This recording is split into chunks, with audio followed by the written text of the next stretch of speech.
बड़े भाग हैं उन जीवों के जो अपने पूरे जीवन काल में एक बार भी इस मूल ज्ञान को सुन पाते हैं। और उससे भी बड़े भाग होते हैं उन जीवों के जो इस ज्ञान को थोड़ा सा भी समझ पाते हैं। क्योंकि सुनना आसान है, आए बैठे 1 घंटा 2 घंटा सुन के चले गए, लेकिन इसको समझना बहुत मुश्किल है। ये जल्दी समझ में नहीं आता। बड़े बड़े ऋषि मुनियों के समझ में नहीं आया, आम जीव के समझ में क्या आएगा। बड़े बड़े पीर पैगंबर औलिया थक गए, उनके समझ में नहीं आया, आम जीव के समझ में क्या आएगा। लेकिन परमात्मा की कृपा हो जाए तो एक अनपढ़ गवार के भी समझ में आ जाता है। जिसको एक अक्षर नहीं लिखना आता, वो भी महाज्ञानी, परम ज्ञानी, तत्व ज्ञानी हो जाता है। अगर उस बंदी छोड़ की दया हो जाए तो आज उसी तत्व ज्ञान को जानेंगे जिस तत्व ज्ञान की कमी के कारण हम बार बार जन्म मरण में उलझते चले जा रहे हैं। बार बार इस जन्म मरण के चक्कर में धराशायी हो रहे हैं, बार बार 84 में भटकते जा रहे हैं और अपने अनमोल जीवन को बर्बाद करते जा रहे हैं। तो क्या करना है? उस तत्व ज्ञान को जानना है जिसे जानने मात्र से आपके सारे भवबंधन टूट जाते हैं। तो आज उसी तत्व ज्ञान की महिमा गाएंगे, उसी तत्व ज्ञान को समझेंगे और अपने जीव का कल्याण करेंगे। तो आज का सत्संग शुरू करने से पहले परमात्मा के नाम पे जयकारा लगाएंगे। बोलिए परमपिता परमात्मा की, सतगुरु बंदी छोड़ कबीर साहिब की, सभी संतों की, सभी भक्तों की, आज के आनंद की, सकल हंस को बंदगी, साहेब बंदगी।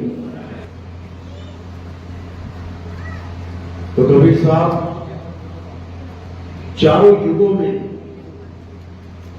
इस जीव को चेताने के लिए अलग अलग नामों से अलग अलग स्थानों पे प्रकट होते ही रहते हैं। सतयुग में सतसुकृत नाम से, त्रेता में मुनिंद्र नाम से, द्वापर में करुणामय नाम से और कलयुग में कबीर नाम से हम जीवों को चेताने के लिए आते ही रहते हैं। उनका काम ही यही है कि जो युगों युगों से ये हंसा भूला पड़ा है, अपने निज घर को, अपने निज धाम को, अपने निज नाम को, ये उसे उसका नाम याद दिलाने आते हैं। क्योंकि हमें अपना खुद का नाम भूल गया है और हम किसको अपना नाम मान बैठे हैं? जो हमारे माँ बाप ने, जो किसी पंडित जी ने या किसी रिश्तेदार ने हमें पकड़ा दिया। जो नाम आप साइन करते हो ना, सिग्नेचर करते हो अपने, ये नाम किसी का दिया हुआ नाम है, ये तुम्हारा नाम नहीं है। तुम्हारा क्या नाम है उसकी याद दिलाने के लिए बंदी छोड़ नाम दान देते हैं। गुरु क्या करता है? शिष्य को क्या देता है? नाम दान। जिसके पास नाम ना हो उसे दान दिया समझ में आता है। जैसे एक बच्चा पैदा हुआ, अब उसके पास कोई नाम नहीं है, तो क्या प्रक्रिया होती है? नाम दान की प्रक्रिया होती है। किसको नाम दे दो भाई? कोई, अरे पिताजी कोई बढ़िया सा नाम ढूंढ दो, गुरु जी कोई नाम बता दो, अरे पंडित जी कोई नाम रख दो। उस प्रक्रिया को क्या कहते हैं? नाम दान। लेकिन वो जो नाम मिल रहा है वो कौन सा नाम है? झूठा नाम, असत्य नाम। क्यों? क्योंकि भाषाओं का गुलाम है वो नाम। हिंदुस्तान में पैदा हो गए तो हिंदुस्तानी नाम मिल जाएंगे, इंग्लैंड में पैदा हो गए तो अंग्रेजी नाम मिल जाएंगे, अरब देश में पैदा हो गए तो अरबी नाम मिल जाएंगे, जापान में, चीन में पैदा हो गए तो जापानी चाइनीज नाम मिल जाएंगे। यानी ये नाम भी कैसे मिलते हैं? जिस देश में तुम पैदा हो जाते हो उस देश के हिसाब से, उस भाषा के हिसाब से मिलते हैं। ये नकली नाम है और असली नाम क्या है? जो तुम्हारा अपना नाम है, जो तुम्हारा निज नाम है, उसी निज नाम को बताने के लिए बंदी छोड़ कबीर साहब बार बार इस संसार में आते हैं। क्या कहते हैं? अरे तीन देव की भक्ति में ये भूल पड़ा संसार, तीन गुणों की भक्ति में भूल पड़ा संसार, कहे कभी निज नाम बिन कैसे लागे पार।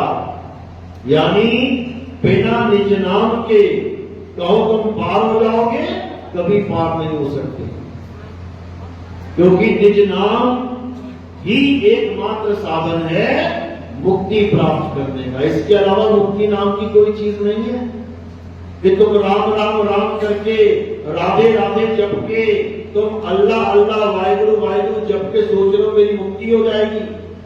अरे ये तो तुम खुद बंधन पकड़ के बैठे हो। मुक्ति का मतलब होता है हर चीज से मुक्ति। अब तुम्हारे ऊपर ये कपड़े हैं, माला है, सिर पे साफा है, कुछ भी है, जब तक ये तुम्हारे साथ है, इसका मतलब तुम किसी न किसी को लाद के घूम रहे हो। इनसे मुक्ति का मतलब है ये सब अलग हो जाए तुमसे और तुम केवल अकेले खड़े रह जाओ। इसको कहोगे कि हर चीज से मुझे मुक्ति मिल गई। कोई भी ऐसी चीज नहीं है जिससे मैं आप बंधा हुआ हूं। तो बता दो कौन छूता है? राम राम जपने वाला राम नाम से बंध गया, राधे राधे जपने वाला राधे नाम से बंध गया, अल्लाह अल्लाह करने वाला अल्लाह नाम से बंध गया, वाहिगुरु वाहिगुरु करने वाला वाहिगुरु नाम से बंध गया, यहोवा यहोवा करने वाला यहोवा नाम से बंध गया। कौन छूट गया? कोई नहीं छूटा और कोई छूट नहीं सकता। क्यों? क्योंकि उसे गुरु ही नहीं मिला छुड़ाने वाला। ये काम गुरु का है। इन सारे मंत्रों से, जंत्रों से, तंत्रों से, पूजा पाठ हवन यज्ञ से कौन छुड़वाएगा? सतगुरु छुड़वाएगा। इसीलिए वाणी में बोला ना, सोई गुरु पूरा कहावे, जो दो अक्षर का भेद बतावे, एक छुड़ावे। हिंदू है तो राम राम जपना छोड़ दे, मुसलमान है अल्लाह अल्लाह जपना छोड़ दे, सिख है वाहिगुरु वाहिगुरु जपना छोड़ दे, ईसाई है हालेलुया जपना छोड़ दे। तो क्या करे? नास्तिक हो जाए? बिल्कुल नहीं। क्या करे? जिसका नाम राम है, जिसका नाम अल्लाह है, जिसका नाम गॉड वाहिगुरु है, उस तत्व को खोजना शुरू कर दे। यानी प्यास लगी तो किसको खोजना है? जिसका नाम जल है, जिसका नाम वाटर है, जिसका नाम नीर तोए पानी है, उसको खोजना शुरू कर दे। और अगर खोज लिया तो पक्का प्यास मिट जाएगी। और अगर खोजा नहीं, केवल जपने में लग गया तो पानी पानी रटते रटते प्यासा ही मर जाएगा। अभी नहीं समझ में आ रहा। जब शरीर छूटने लगेगा ना, तब समझ में आया कि अब राम राम करूं कि हाय हाय करूं। हाय मर गया डॉक्टर साहब, सारे राम राम राधे राधे भूल जाओगे, ये सब भूल जाओगे तुम। ये तो अभी जप रहे हो क्योंकि सब कुछ ठीक ठाक है। याद रखो। तो साहिब क्या कह रहे हैं? परमात्मा का नाम नहीं जपना है, परमात्मा को ढूंढना है। वो है कहां? अरे मोको कहां ढूंढे रे बंदे, मैं तो तेरे पास में। वो बिल्कुल पास में है लेकिन एहसास नहीं है, इसलिए दूर है। अरे साहिब का घर दूर है, जैसे पेड़ खजूर और ज्ञानी जन के पास में, अज्ञानी से दूर। कहते हैं साहिब का घर तो दूर है, इसमें कोई शक नहीं। कुछ महात्माओं ने तो 16 संख योजन दूर बता दिया। वो तो किलोमीटर में भी नाप के बता देंगे तुम्हें कितना दूर है। जब 16 संख योजन नाप ही लिया तो उसको किसी में भी कन्वर्ट कर लो। कितने किलोमीटर, कितने मील, कितने इंच, कितने सेंटीमीटर, लगा लो हिसाब। ये अज्ञानियों का हाल है। साहिब कह रहे हैं साहिब का घर दूर है, जैसे पेड़ खजूर। अब खजूर कितना लंबा हो सकता है? ज्यादा से ज्यादा कितना होगा? ज्यादा से ज्यादा 100 फुट, मान लो बहुत ऊंचा है 200 फुट, और ज्यादा ऊंचा है 300 फुट। यानी परमात्मा का घर 300 फुट ऊंचा है। चलो फिर तो चलते हैं, फिर तो चल लेते हैं। बुर्ज खलीफा तो परमात्मा के घर से भी आगे निकल गया। तो अज्ञानियों का हाल है जो वाणी तो पढ़ लेते हैं लेकिन उसका भेद ना पता हो तो बेचारे ऐसे धक्के खाते हैं। अब वाणी कह रही है साहिब का घर दूर है, जैसे पेड़ खजूर और ज्ञानी जन के पास में। कौन सा ज्ञानी? जिसने 1001 किताब पढ़ रखी हूं, वो पोथी पढ़ने वाला ज्ञानी? बिल्कुल नहीं। जब बात आ जाएगी खजूर के पेड़ की तो ज्ञानी कौन है? कौन है ज्ञानी? पंडित जी आ जाए पूरा ज्ञान उठा के खजूर के पेड़ के सामने खड़े हो जाएं। अब उनको पूछा जाए चढ़ने का ज्ञान है? नहीं भैया, चढ़ने का ज्ञान नहीं है। तो पंडित जी ज्ञानी है कि अज्ञानी? अज्ञानी है। बड़े से बड़ा ज्ञानी आ जाए, हेलीकॉप्टर रखो उसके सामने, कौन चलाए इसको? नहीं भैया ये नहीं है। काय का ज्ञानी है? बिल्कुल काय का ज्ञानी है। यानी बात पेड़ खजूर की चल रही है, यहां किताबों की ज्ञान की बात नहीं चल रही। और वो खजूर कहां लगा है? वो लगा है बाहर, चढ़ जाओ सारे। कहां लगा है? कहां है वो खजूर? किसको पता है? हाथ खड़ा करो। वो खजूर कहां पे है? बस जिसको पता है ना वो चढ़ जाएगा, और जिसको नहीं पता वो जंगल में देखेगा यार कौन सा खजूर बता रहे थे। समझ लो वो खजूर कहां है? ये है वो खजूर जहां बैठे हैं हजूर, लेकिन है बड़े दूर, पर जाना भी है जरूर, लगे रहना। तो क्या कह रहे हैं? जैसे पेड़ खजूर और ज्ञानी जन के पास में, अज्ञानी से दूर। जिसको तो गुरु मिल गया, जिसने बता दिया बेटा कहां है वो खजूर, कैसे चढ़ना है, वो तो समझ लो पास पहुंच गया, ज्ञानी जन के पास में। अब उस खजूर को छोड़ के वो कहीं ना जाता, क्योंकि उसको पता है खजूर ऊपर ही लगी है, अब कहां जाऊं। अब उसका निशाना सद जाता है। भले आज नहीं कल, कल नहीं परसों, परसों नहीं नरसों, नरसों नहीं परसों, लेकिन निशाना उसका वही है। इसी को साहिब ने कहा निशाना कोई मारे संत सुजान। निशाना मारने को बोला है, निशाना छोड़ने को नहीं। लोग निशाना लगाना छोड़ देते हैं कई बार। अरे हम उस पंथ में थे, हम छोड़ आए, क्यों? 2 साल 4 साल निशाना लगाते रहे, कुछ हुआ नहीं। उससे क्या हो जाएगा?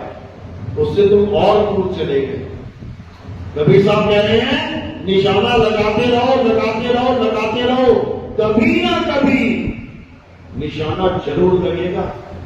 मेले में गए हो ना, मेले में बंदूक मिलती थी ये नकली वाली एयर गन, सामने मोमबत्ती जली होती थी, अब उस पर निशाना लगाया जाता था। 1 रुपए में 10 निशाने मिलते थे जब हम छोटे छोटे थे। उन 10 में से कितने लगते थे? 1 भी नहीं लगता था जल्दी। समझ लो। उसके बाद फिर 1 रुपया दे देते थे, यार और लगाएंगे। क्यों? टारगेट है उस जलती हुई मोमबत्ती को गिराना। अब उसमें 10 रुपए भी लग जाए तो लग जाए, लेकिन जब तक गिर नहीं गई ना तब तक मन नहीं मानेगा, यार क्या इतने पैसे खर्च किए, मोमबत्ती कर रही करिए। इसी प्रकार पूरा जन्म बीत जाए तुम्हारा, लेकिन निशाना लगाना मत छोड़ो। अगर निशाना लगाना छोड़ दिया तो किसी और का निशाना बन जाओगे। किसका? काल भगवान का। वो भी निशाना लगा के बैठा है, ये समझ लो। उसका निशाना तुम पे है और तुम अपना निशाना साध के रखना, तब तो बात बन जाएगी। पता लगा तुम्हारा निशाना नहीं लगा और वो मार ले गया, तुमने निशाना लगाना छोड़ दिया, मारे जाओगे। इसलिए साहिब ने कहा द्वार धनी के पड़े रहो, धक्का धनी का खाओ और कबहू धनी निवाची हैं, जो दर छाड़ना जाओ। उन्होंने ये नहीं कहा कि अगर तुम्हारा निशाना नहीं लग रहा तो छोड़ दो। वो कह रहे हैं आखिरी समय तक पूरे विश्वास के साथ लगे रहना बेटा। वो मालिक है, परमात्मा है, तुम्हारा पिता है, वो तुम्हें ऐसे नहीं जाने देगा इस जन्म मरण भवसागर में। अगर उसने तुम्हें रास्ता बताया है, इसका मतलब तुम्हें पहुंचाने के लिए उसने विचार बना लिया है। अगर तुम्हें कोई टिकट दे रहा है तो इसका मतलब वो चाहता है कि तुम घर वापसी करो, और तुम ही दरवाजा छोड़ के चले जाओगे तो कुछ होने वाला नहीं मेरे भाई। इसलिए राम नाम रटते रहो जब लग घट में प्राण, और कब हूं दीन दयाल के फलित पड़ेगी दान। प्यारे बहरा नहीं है वो कि तुम सोच रहे हो इतने दिन हो गए हैं, वो सुन क्यों नहीं रहा। चींटी के पग तेवर बाजे, सो भी साहिब सुनता है। तुम्हारी भी अरदास सुन रहा है, ऐसी बात नहीं है, लेकिन उसका एक नियम है कि वो तब लेने आता है जब हम निर्मल हो जाते हैं। ये नियम है उसका, समझ लो। सोना कुंदन कब बनता है? जब आग में तपता है। ये नियम है, इसमें कोई शॉर्टकट नहीं है, कोई इसमें बाईपास नहीं है। ये प्रक्रिया है, ये होनी है। इसी को सिखों ने खालसा कहा। राज करेगा खालसा, आपकी रहे न कोई। यानी राज कौन करेगा? खालसा। खालसा का मतलब जो खालिस होता है। खालिस यानी बिल्कुल शुद्ध। और राज करने का मतलब ये नहीं कि वो राजा बन जाएगा पंजाब का। राज करने का मतलब है कि वो परमात्मा के सिंहासन पे जाके बैठ जाएगा, राजा कहलाएगा। तो सिंहासन कहां लगा है? खजूर के पेड़ पे लगा है। और कह रहे हैं अब तो जाए चढ़े सिंहासन और मिले हैं सारिग पानी, और राम कबीरा एक भरे हैं, कोई ना सके पहचानी। वो कह रहे हैं जब तू ऊपर चढ़ जाएगा सिंहासन पे, अब दोनों में कोई भेद नहीं का। एक राजकुमार का राज तिलक करके राजा के सिंहासन पे बैठा दें तो वो राजकुमार रहा कि राजा बन गया? राजा बन जाएगा वो। इसी प्रकार जब तुम उस सिंहासन पे बैठोगे तब तुम ये नहीं रहोगे जो तुम्हें आज महसूस हो रहा है तुम क्या हो। ये खत्म हो जाएगा खेल। फिर तुम क्या हो जाओगे? तुम अपने असली स्वरूप को जान जाओगे। तुम खुद शब्द हो जाओगे। अरे हम हैं शब्द, शब्द हम माई, शब्द से भिन्न और कुछ नहीं। फिर तुम्हारे सिवा कुछ होगा ही नहीं।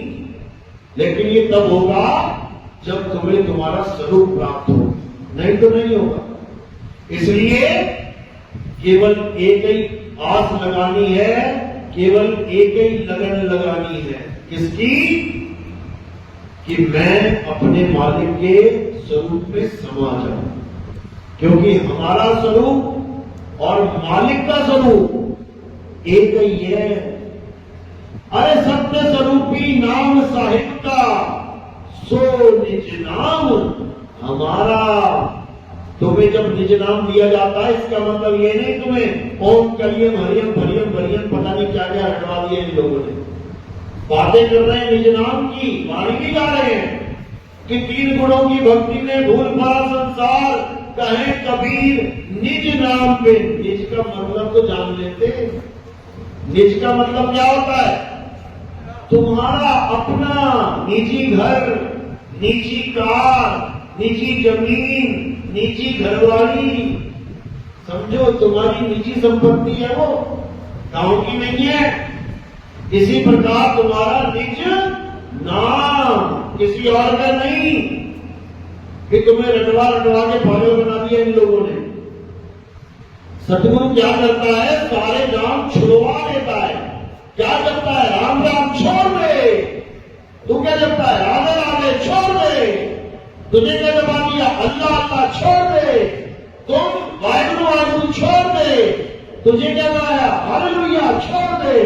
सब छोड़ दे और क्या पकड़ना है? अपना निज नाम। अपने निज नाम को जान कि तेरा निज नाम क्या है। तो हमारा निज नाम क्या है? क्या है हमारा निज नाम? किसको पता? आकर हमारा निज नाम है सतनाम। अब सतनाम का मतलब ये नहीं तुम जपने लग जाओ सतनाम सतनाम सतनाम। अरे सत्य नाम कोई नाम नहीं, ये है आपन रूप। और जो जाने इस भेद को पावे आप स्वरूप। जो इस भेद को जान लेता है कि सतनाम क्या है, वो अपने स्वरूप को जान लेता है। क्योंकि सतनाम तुम्हारा खुद का स्वरूप है, किसी और का नहीं। और वो सतनाम कौन लिखाएगा? सतगुरु लिखाएगा। उसी को बोला है सतनाम वाहेगुरु, सतनाम वाहेगुरु। यानी मेरे गुरु ने मुझे सतनाम दे दिया, जिसे प्राप्त करके मैं इतने आनंद में आ गया कि मेरे मुंह से वाह वाह के सिवा कुछ निकल ही नहीं रहा है। समझ लो। तो इसी को समझना है। बाबा नानक क्या कह रहे हैं? वाह गुरु वाह गुरु वाह गुरु। सतनाम मिल गया, वाह गुरु। लेकिन लोगों ने सतनाम को बना दिया मंत्र। जपते रहो सतनाम भाई गुरु, सतनाम भाई गुरु। इससे कुछ होने वाला नहीं है। गरीबदास जी ने लिखी वाणी, अरे झांकी देख कबीर की, नानक कीर्ति वाह। और वाह सिखन के गल पड़ी, और कौन छुड़ाए था?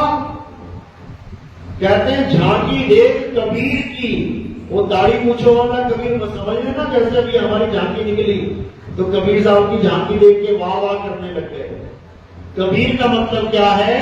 अरे कत्ता केवल नाम है, पप्पा ब्रह्म शरीर, रारा सब में रम रहा, वाको नाम कबीर।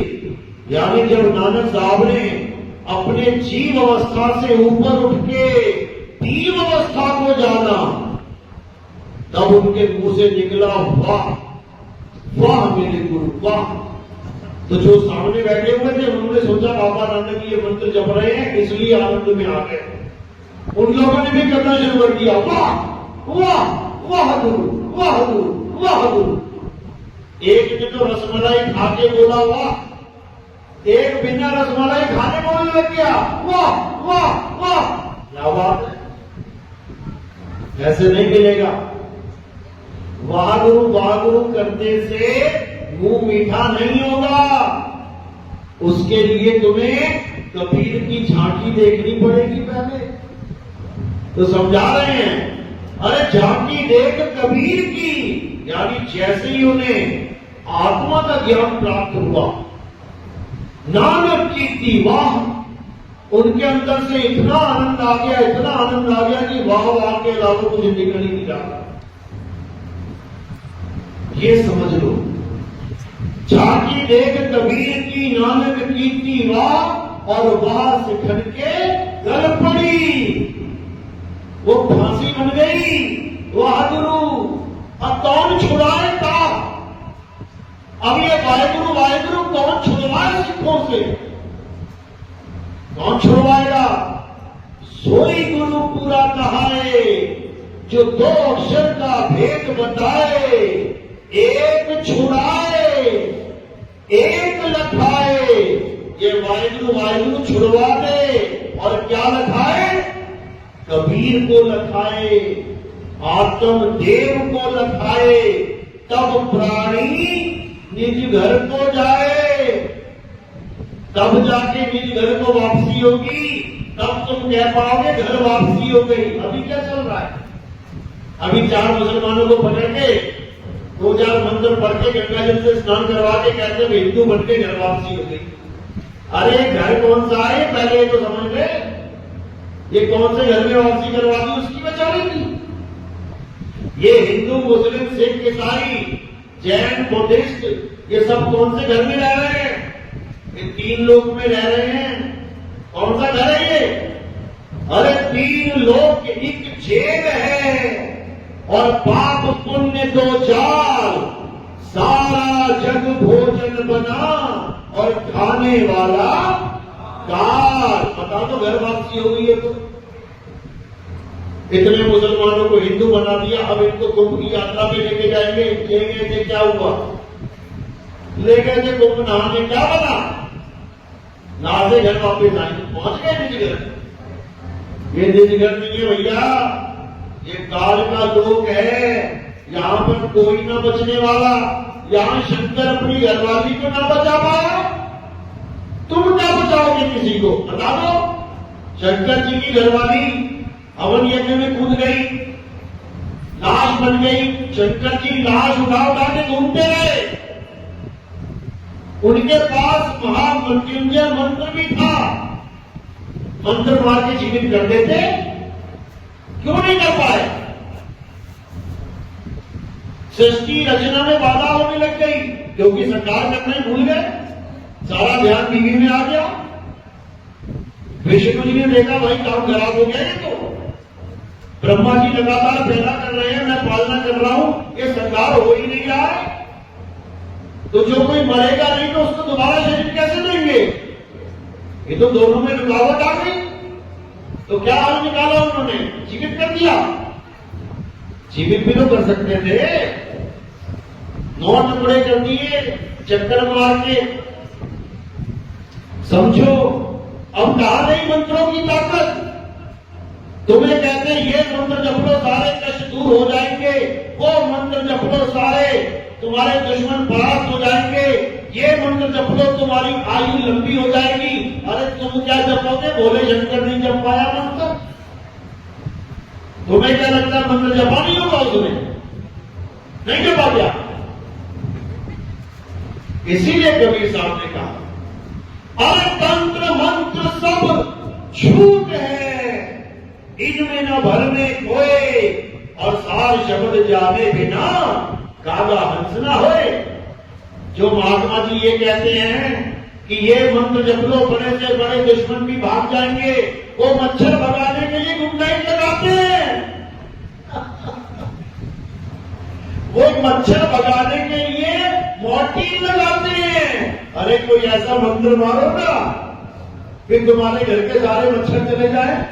अरे तुम मच्छर तो मार नहीं पाए, तुम बने हुए हो महात्मा जी हैं, तुम बने हुए हो मंत्रों के विधाता, मंत्रों का ज्ञान देने वाले। जब मैं बोलता हूं तो मिर्ची लगती है इन लोगों को। तुम्हारे पीछे कुत्ता पड़ा हो, मारो कौन सा मंत्र है तुम्हारे पास, देखते हैं। इंजेक्शन लगवा के छोड़ेगा वो, समझ लो। इसलिए किसी मंत्र के चक्कर में नहीं पड़ना है।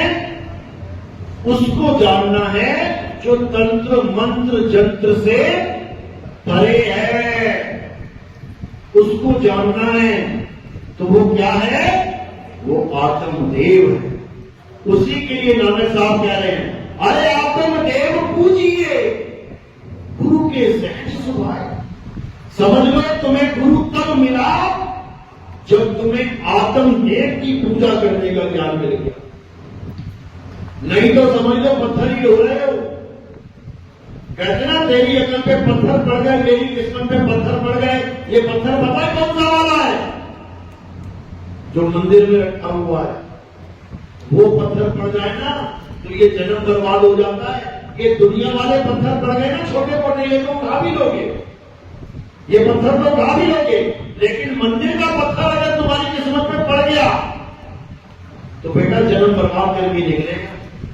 इसीलिए कबीर साहब ने कहा, अरे पाथर पूजे हरि मिले तो मैं पूजूं पहाड़, और वहां से ये चाकी भली जो पी सिखाए संसार। कबीर साहब कह रहे हैं, गलती से भी पत्थर मत पूजने लग जाना। अरे जो पत्थर डोले ना बोले, चले ना हिले, खाए ना पिए, उसको तुम कैसे भगवान मान सकते हो? क्या राम जी पत्थर में थे? क्या श्याम जी पत्थर में थे? क्या हनुमान जी पत्थर में थे? कभी नहीं। कौन था पत्थर का? अहिल्या बन गई थी पत्थर की। क्यों बन गई थी? श्राप लग गया था। क्यों लग गया था? उसके पति ने दिया था। क्यों दिया था? क्योंकि इंद्र देवताओं का राजा जब उसके साथ भोग करने के लिए उसके पति का रूप धारण करके आ गया और चंद्रमा मुर्गा बन के रात में बांध देके ऋषि को भ्रमित कर दिया कि सुबह हो गई है, नहाने जा। वो चला गया। अब रात में गंगा नदी पे जैसे ही उतरा तो गंगा ने बोला कि जल्दी अपने घर जा, तेरे साथ छल हो गया है। किसने किया छल? राक्षसों ने। तो फिर किसने किया? देवताओं ने। सोचो, और देवताओं ने नहीं, देवताओं के राजा ने। तो जो देवताओं का राजा ऋषि मुनियों को नहीं छोड़ रहा, उनकी घरवालियों को नहीं छोड़ रहा, वो तुम्हारा पूजनीय कैसे हो गया? पहले तो ये बता दो। जब देवता, सारे देवताओं का राजा ये काम कर रहा है तो सोचो प्रजा क्या क्या कर रही होगी। समझ लो, अभी हमारा प्रधानमंत्री ईमानदार है तो नीचे देखो एमएलए एमपी कितना कुछ खा रहे हैं, और सोचो प्रधानमंत्री भी मानो तो नीचे वाले क्या करेंगे? सोचो। तो जो जहां का राजा ही ऐसा है, तुम वहां जाना चाहते हो? तुम कार्डों पे लिखवाते हो स्वर्गवास। कौन है स्वर्ग का राजा? इंद्र है। समझो, उसका नाम भी इंद्र इसलिए रखा है क्योंकि वो इंद्री का गुलाम है। समझ लो, इंद्री का गुलाम है वो। तो इसलिए उस श्राप की वजह से एक औरत पत्थर बन गई। अब भगवान राम जी आए, उन्होंने पत्थर को पैर लगाया तो वो इंसान बन गई दोबारा। सोचो, भगवान पत्थर नहीं है, भगवान वो है जो पत्थर को इंसान बना दे, और इंसान वो है जो भगवान को भी पत्थर बना दे। देख लो गांव गांव में पत्थर पड़े हुए हैं, भगवान को पत्थर बना दिया इस इंसान ने। इतना महान है ये। तो मेरे भाई, अभी भी वक्त खत्म नहीं हुआ है। अभी तुम्हारे पास सांसें हैं, कुछ महीनों की, कुछ सालों की। अभी भी अगर जाग जाओगे तो काम बन जाएगा। तो क्या करना है? सबसे पहले गीता पढ़ना शुरू करो।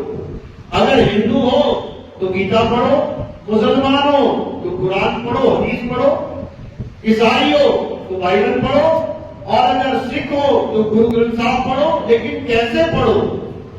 क्या कहानियों की तरह पढ़ना है कि मैंने ये कहानी पढ़ ली जी मेरा काम हो गया? बिल्कुल नहीं। हर ग्रंथ में एक गुप्त ज्ञान छुपा हुआ है, हर ग्रंथ में। उस ज्ञान का क्या नाम है? क्या नाम है? क्या नाम है? आत्मज्ञान। हर ग्रंथ में तुम्हें जैसी एक शब्द दिखाई दे आत्मा, बस वही में ध्यान चला जाए तुम्हारा सारा। देखो कि क्या बताया जा रहा है आत्मा के बारे में। जहां पे राम, हनुमान, कृष्ण, भोले शंकर, दुर्गा माता, अल्लाह, वाहिगुरु, गॉड नाम की महिमा गाई जा रही है, कोई बात नहीं, अच्छी बात है, पढ़ लो, कोई बात नहीं। लेकिन जहां पर भी आत्मा नाम आ गया, सारा ध्यान वहीं केंद्रित कर देना। उसके बाद देखना कि आत्मा की महिमा है क्या। तब तुम्हें समझ में आएगा कि ये सब देवी देवता भी आत्मा की महिमा गाते हैं। ये ब्रह्मा विष्णु महेश जी भी आत्मा की महिमा गाते हैं। जो लोग कृष्ण जी को परमात्मा मान रहे हैं, गीता पढ़ो आंख खोल के, कृष्ण जी भी आत्मा की महिमा गा रहे हैं।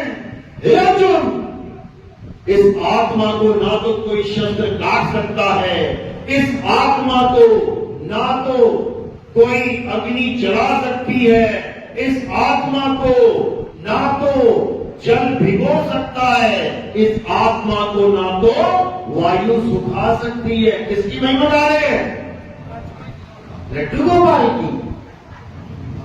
जो आग में डल जाए तो जल भी जाए, तो हथौड़ा पड़े तो टूट भी जाए, बाकी डालो तो गीला भी हो जाए। किसकी महिमा गा रहे हैं?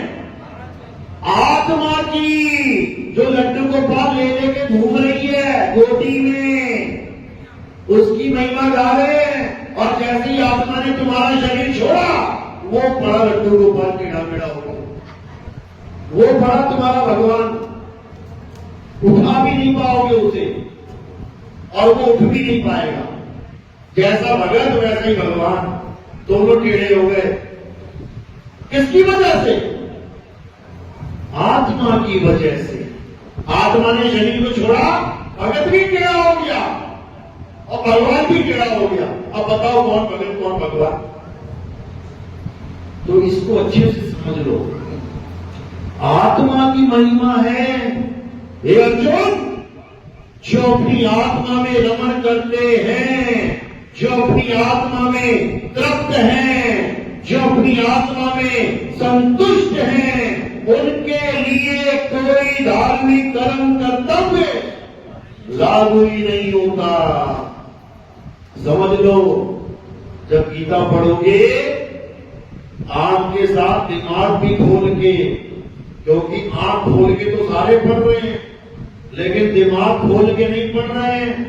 ये बड़े बड़े महात्मा बैठे हैं वृंदावन में, ये गीता के पाठ करवा रहे हैं, 5-5, 10-10 लाख रुपया ले रहे हैं, लेकिन आत्मा के बारे में का नहीं जानते। बड़ी बड़ी बातें करेंगे, आत्मा को जानो, आत्मा को जानो, आत्म स्वरूप को जानो, तुम परमात्मा का स्वरूप हो, ऐसा हो वैसा हो। उसके बाद क्या कहेंगे? वो भगवान की है, माथा देखो जाके। अब कहां गई आत्मा? अब पत्थर को माथा टिकवा दिया।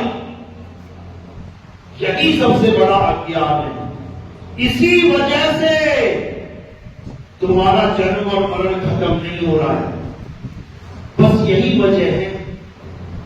और कृष्ण जी समझा भी रहे हैं कि जो अपनी आत्मा में स्थित हो जाता है, वो स्थित प्रत्यय कहलाता है। बता दो कौन आत्मा में स्थित हो रहा है? गले में ढोलकी बांध ली है, हरे कृष्णा हरे राम, हरे कृष्णा हरे राम। कहां लिखा है गीता में? हरे कृष्णा हरे राम जपो। एक जगह भी दिखा दो तुम। बल्कि अर्जुन माफी मांग रहा है कि मुझे माफ कर दो, मैं तुम्हें हरे कृष्णा करता रहा इतने दिनों तक, मैं तुम्हें हे कृष्ण करता रहा, मुझे माफ कर दो, आप कृष्ण नहीं हो। अध्याय 11 पढ़ो जरा, तुम्हें समझ में आए। माफी मांग के छूटा है वो, जिसे वो कृष्ण कृष्ण कहता रहा, वो कौन था? अलग निरंजन। जब उसने अपना रूप दिखाया और जब उसने बड़े बड़े मुंह खोले और सारी दुनिया उसके मुंह में जाने लगी, तो उसकी हालत खराब हो गई। कहता, देवों के देव, मुझे माफ कर दो, मैं तुम्हें आज तक कृष्ण समझता रहा।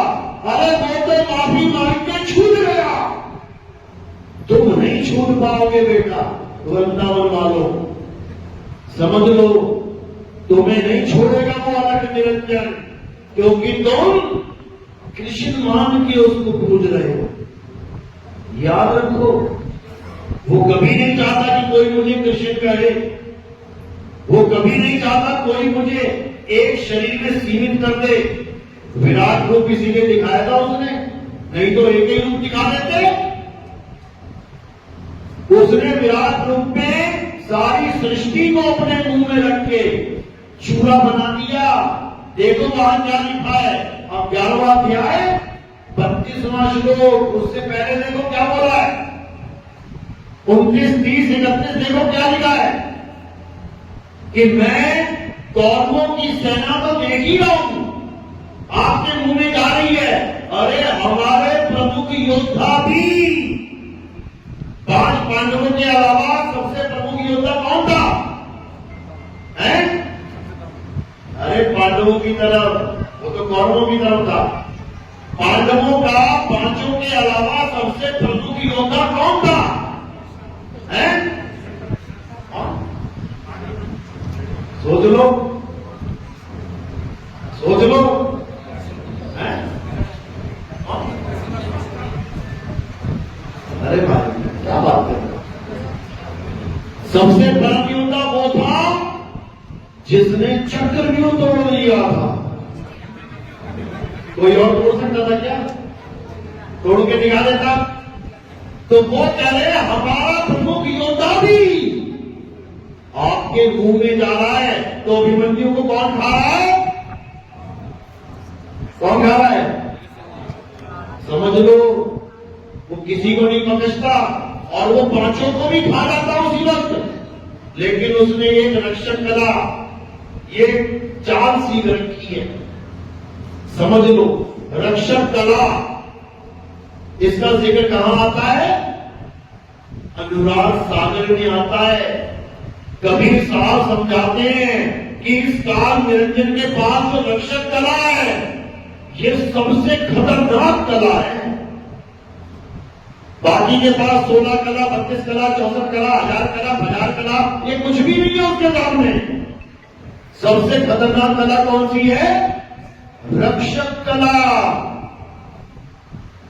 ये जितने भी देवताओं की पूजा हो रही है ना, इसी कला की वजह से हो रही है।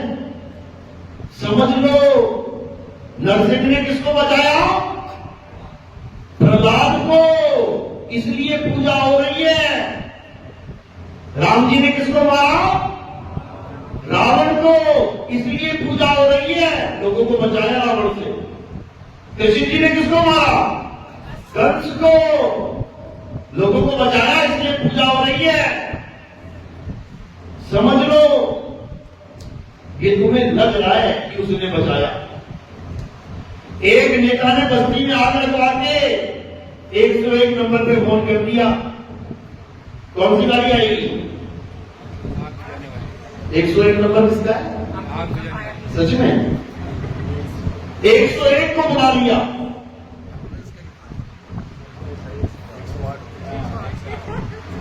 एक 101 को बुला के खुद ही बाइक लेके खड़ा हो गया और फोटो खिंचवा रहा है, क्लिक क्लिक क्लिक क्लिक, और पूरी अखबार भरी पड़ी है। मंत्री जी ने हजारों लोगों को जलने से बचा लिया। अब जो जान रहा था ऊपर से देख रहा था, ये मंत्री रात में आया था, इसी ने आग लगाई है, इसी ने आग लगाई है और यही पानी गिरा रहा है। क्या वो कभी उसका जयकारा करेगा? बस यही समझ लो, जिसके तुम जयकारे लगा रहे हो ना, वही मंत्री जी है ये,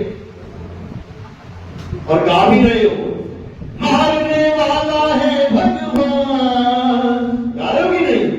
तो बचाने वाला कौन है फिर? वो मंत्री जी है। ये बड़ी तगड़ी पॉलिटिक्स चल रही है तुम्हारे साथ। अब ये जो ऊपर से बैठा है ना, जो वो देख रहा है, जो ऊपर बैठा है ना वो देख रहा है। ऊपर वाला कौन है? हमारे बंदी छोड़े को देख रहे हैं, अच्छा ये चाल चल रहा है, कोई बात नहीं, आगे बताने कहते हैं ना, जो बख्शत कहां ध्यान लगाई और जो रक्षक उसे चीन न पाई।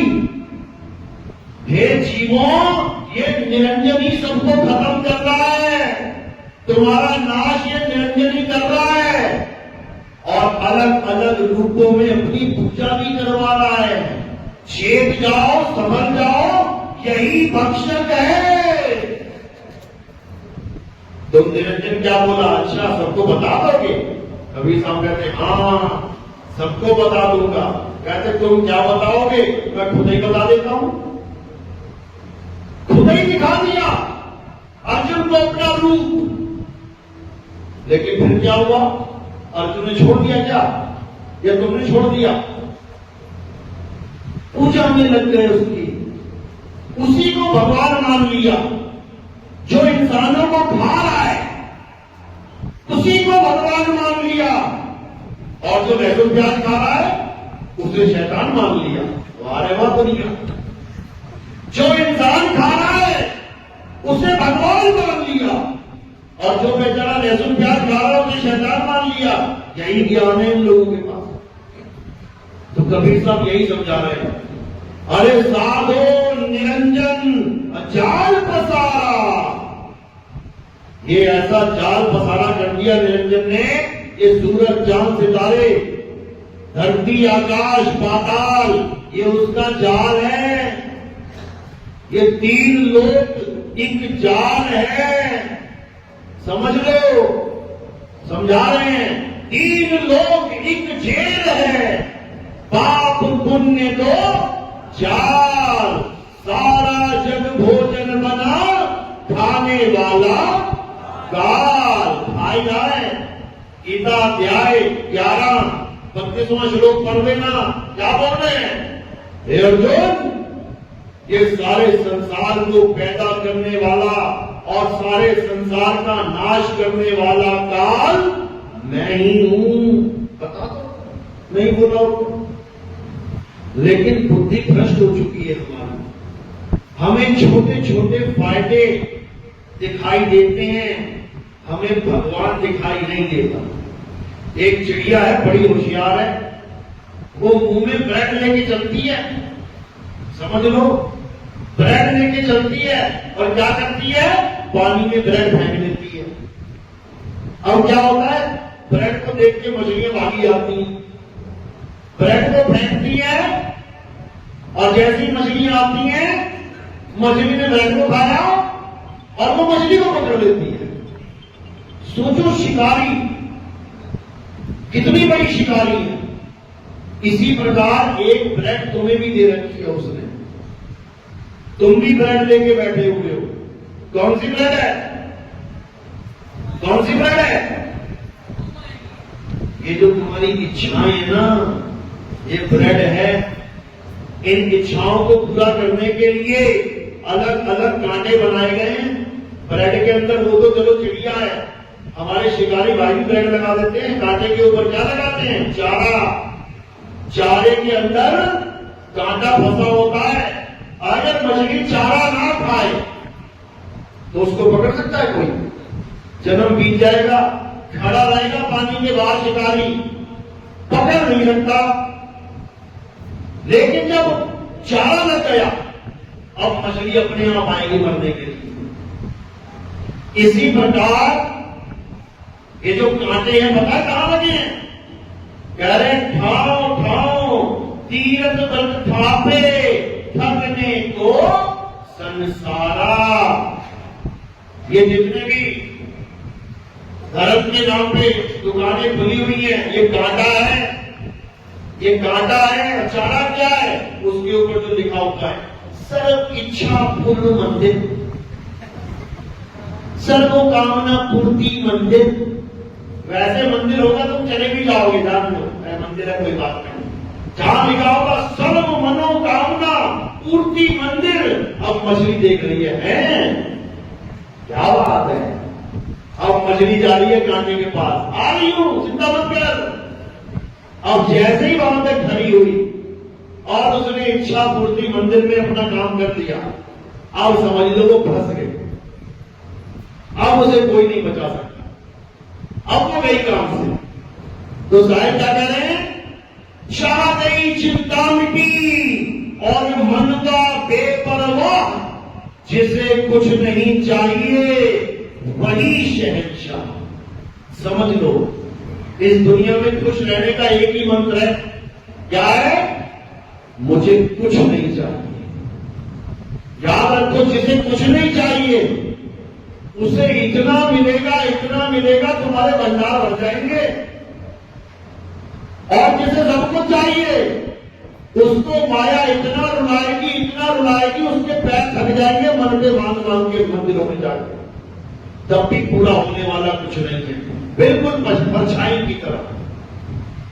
सामने सूरज चमक रहा है, तुम्हारी पीठ सूरज की तरफ है, परछाई सामने है, पकड़ो जरा परछाई को, दौड़ो, जितना तुम पकड़ोगे दौड़ोगे तो उतना आगे भागेगी। अब क्या करना है, बस घूम जा। अब तुम आगे भाग रहे हो, तुम्हारे पीछे भाग रही है, वो तुम्हारे पीछे भागेगी, माया तुम्हारे पीछे भागेगी, समझ लो।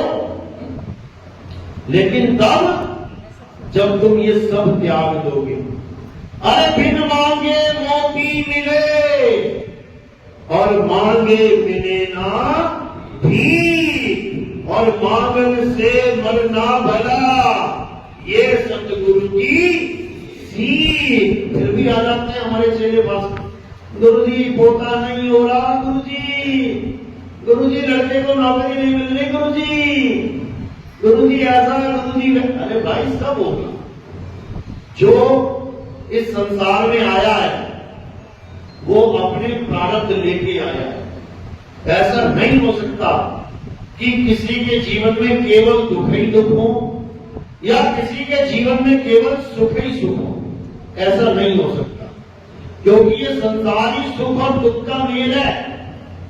ये संसार पाप और पुण्य की जेल है, यहां खुशियां भी मिलेंगी, दुख भी मिलेगा। तो करना क्या है, सुख आए तो सुख भोगो और दुख आए तो दुख भोगो, बिना शिकायत किए, और कुछ नहीं करना है। और तुम देखोगे कि तुम्हारा जीवन एकदम न्यूट्रल हो जाएगा, सम हो जाएगा। ना तुम्हें खुशी अंदर से खुश कर पाएगी और ना तुम्हें दुख अंदर से दुखी कर पाए। इसी को बोला है, सुख और दुख से न्यारे हो जाओ, पाप पुण्य से न्यारे हो जाओ, क्योंकि पाप पुण्य ये दोनों बेड़ी एक लोहे एक कंचन के, बस तुमने यही करना है। जिस दिन तुमने ये फार्मूला लगा दिया अपने जीवन में, समझ लो कि अब सारी मुसीबतें खत्म। और सबसे बड़ा महामंत्र क्या है, जो हुआ अच्छा हुआ।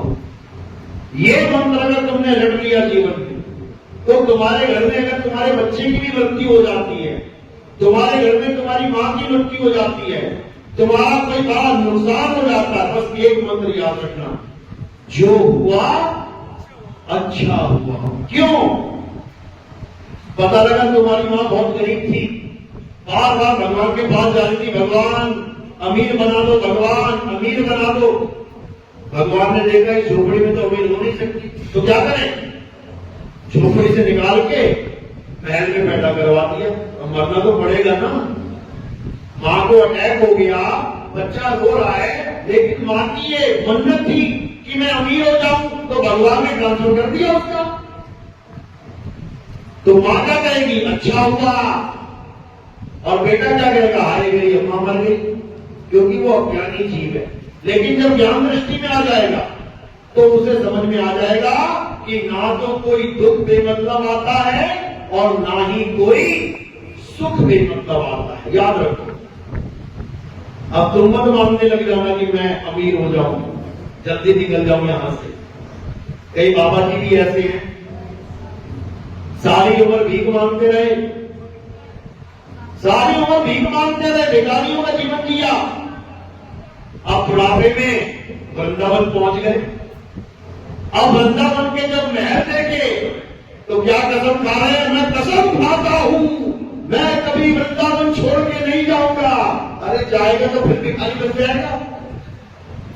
एक भिखारी को महल में रख दो, वो क्या करेगा, वो यही कसमें खाता फिरेगा, भैया यहां से बाहर मत निकालना मुझे, मैं कसम खा रहा हूं मैं इस महल से बाहर कभी नहीं जाऊंगा। क्यों?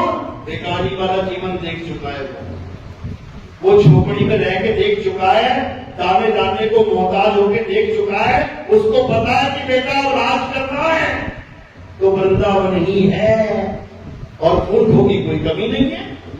लोग कह रहे हैं हमारा गुरु कितना बड़ा महान है, उसने कसम खा ली कि वो वृंदावन से बाहर नहीं जाएगा। अरे वो बहुत शातिर है, जिसने ये कसम खा ली ताकि उसे कोई वृंदावन से बाहर न ले जाए, नहीं तो फिर भिखारी वाला जीवन जिएगा। समझ लो, अगर कोई ये मानता है कि मेरे प्रभु ने ये सारी सृष्टि बनाई है, तो क्या वृंदावन, क्या काशी, क्या केदारनाथ और क्या अजमेर, सारी प्रभु की तो सृष्टि है। तुम कौन होते हो कसम खाने वाले? अगर कसम खाई है इसका मतलब पीछे बहुत बड़ा षड्यंत्र या बहुत बड़ा कारण होगा। और कारण क्या है, हमसे ज्यादा थोड़ी नहीं जानते, असि सब जानते हैं। बात यह है, तो इसमें कोई महानता नहीं है भाई कि कोई बाबा कसम खा ले कि मैं ये जगह छोड़ के नहीं जाऊंगा। बड़े बड़े गए हैं, बाहर बात के गए हैं, यहां कसम तोड़वाता है वो निरंजन।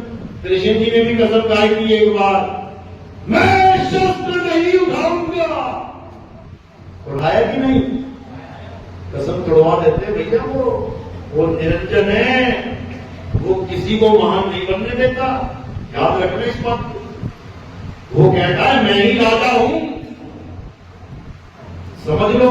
उसने अपना नाम राम रखा है, राम।